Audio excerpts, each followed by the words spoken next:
Hello coaches, welcome back to another episode of Modern Soccer Coach Breakdown. Before we start, a massive thanks to everyone that has helped us get to 18,000 subscribers here on YouTube. Massive, but even though we're at 18,000 subscribers, 70% of the people that watch the videos are not subscribed. So if you would do me a massive favor, and if you enjoy the content and you haven't subscribed, please, before we start another breakdown, please just click subscribe below and help us get that number up to 20,000 would be huge. Thanks so much for all your support. We're going to continue getting as much video and content out there as possible. If you have any requests, always put them on the link below. I do look at the comments and try to reply as many as I can. So if you've got any requests, please put them below, but please give it a like. Thank you so much. Okay, here we go. So this week we're going to look at 4-4-2 variations and how to communicate that there with our players, and sometimes talking about different pressing systems, especially when the game moves so fast today, can be very, very difficult to stand in front of players and explain it. But visuals are obviously massive. Now, we've started a new partnership with NL Tactical Boards, and we're going to use the board today to try and help us look at some variations with the press. So I got my board last week. Here it is. You can see here the nice little Modern Soccer Coach logo up at the top. So this board is brilliant. You can see you don't have to move the magnets with your fingers. You can move the magnets here, nice and easy. I'm going to give you a full demo today.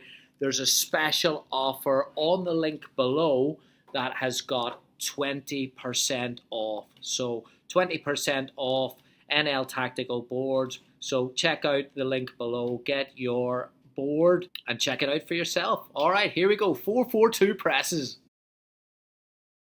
Here is your diamond in midfield with 4 midfielders, different number systems for different coaches, 2 centre forwards who can apply a pressure on the centre backs.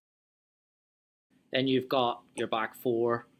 Advantages of the system is it allows immediate pressure on the centre backs, and the build also gives you a really good structure in midfield and maybe an advantage, and then allows you to press from out to in into those wide areas where you can also use the touchline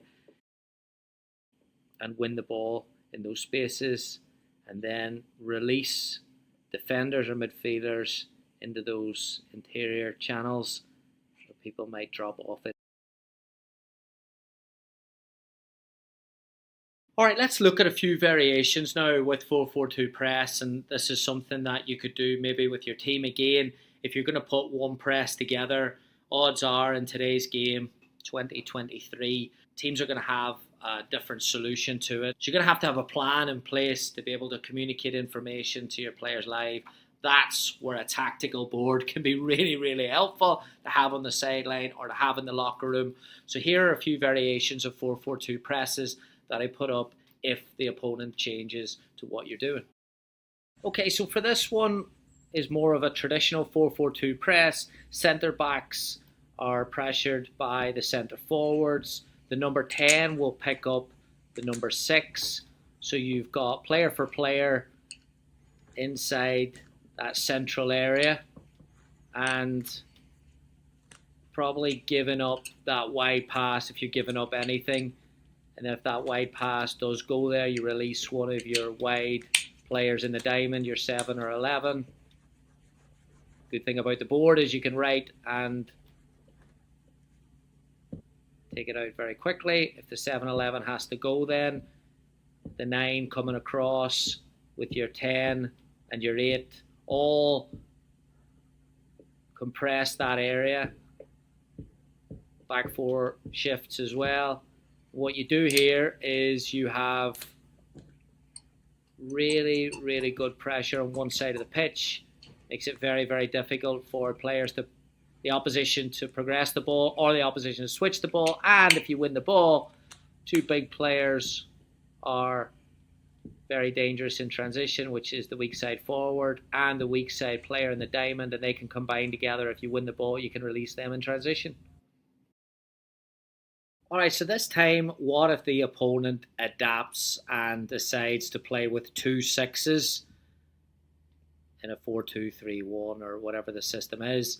this time you don't want to release one of the wide players because it can be quite easily broken from a bounce pass and then find a weak side 6 and they can play out of that there. So rather than releasing your 7-11 in this scenario against 2 6s, we're going to release our fullbacks quite high, and we're going to keep our 7-11s in the diamond, keep the diamond compact with the 8 at the top of the diamond, and then rotate around.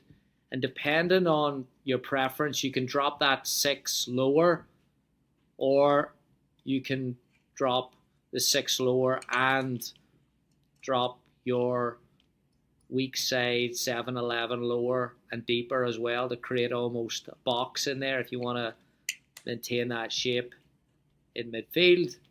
Again, easy thing on the board. You could just wipe it off quite quickly. So depending on your preference here, you can keep a back 4 if the 3 goes in front of the defenders. Just keep your 4 in there, and you can keep a holder in, which can be your weak side player on the 7-11 and the diamond, depending on what you're looking for. All right, this next scenario would be a little bit further up the pitch. This time to maybe combat the front 2 press and the centre backs, the opposition might drop a holding midfielder lower. And what that does then, as you can see quite clearly, is it creates a numerical advantage against the front 2.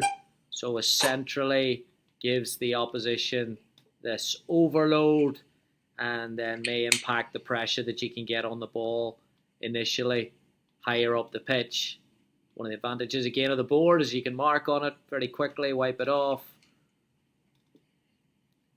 Way to then change the diamond would be then to move up the midfielder at the tip of the diamond, and then you've still got that structure underneath, which then turns into a triangle, and you can move your 7-11s out to press, and then that central area is still really good structure. And then what I love about this is you then challenge your opponents to solve that 3v3 in the build. And then the last variation, we're going to now flatten out the diamond. Again, it's further back and not necessarily a traditional press. You might be winning the game, or maybe the conditions of the game has changed, and you're actually going to move your 2 centre forwards back into their double 6s, move your 6 and your 8 back, and now again you've got that structure centrally, and it almost looks like a flat 4-4-2 / 4-2-4. You're going to let their centre backs have the ball, and your 7 and 11s are going to sit in the interior channels, and they're going to prevent the passes for their 7-11s that might be looking in those pockets. So they do a good job of screening that type of pass, which can be very beneficial for the opponent.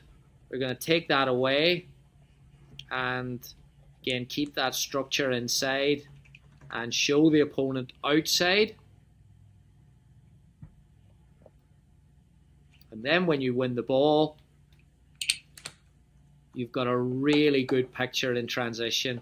You've got 4 players in interior channels, and you've got a stretch option with a 9 and a 10 as well. So this could be a game that maybe your press has been successful and then you're winning the game, and maybe you need to sit back for a few minutes, but you want to still keep some principles of your pressing system. This is a really good picture in the counter-attack and transition moments to maybe build on that lead in a different way. Gives you a real chance of an overload in transition when you win the ball.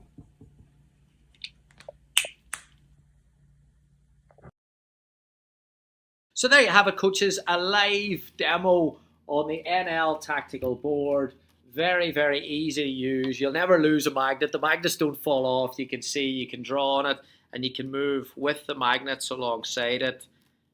very, very quickly. You can be like Pep Guardiola in the Amazon documentary that he's moving them really, really quickly. You can do that yourself. On the back of it as well, there's a really, really good picture for, maybe it's even set pieces. It's not very heavy. You can carry it around. You can put the magnet on the board there. It comes with 2 markers, comes with a magnet. 20% off on the link below, NL Tactical Boards with the code. Please check it out. If you've got any questions or you want us to discuss something on the tactical board, put it in the comments below and I'll take a look and we'll do it in the next few weeks. Thanks so much for NL Tactical Boards. Coaches, check these out and get one for the sidelines or the locker room this season. Thank you.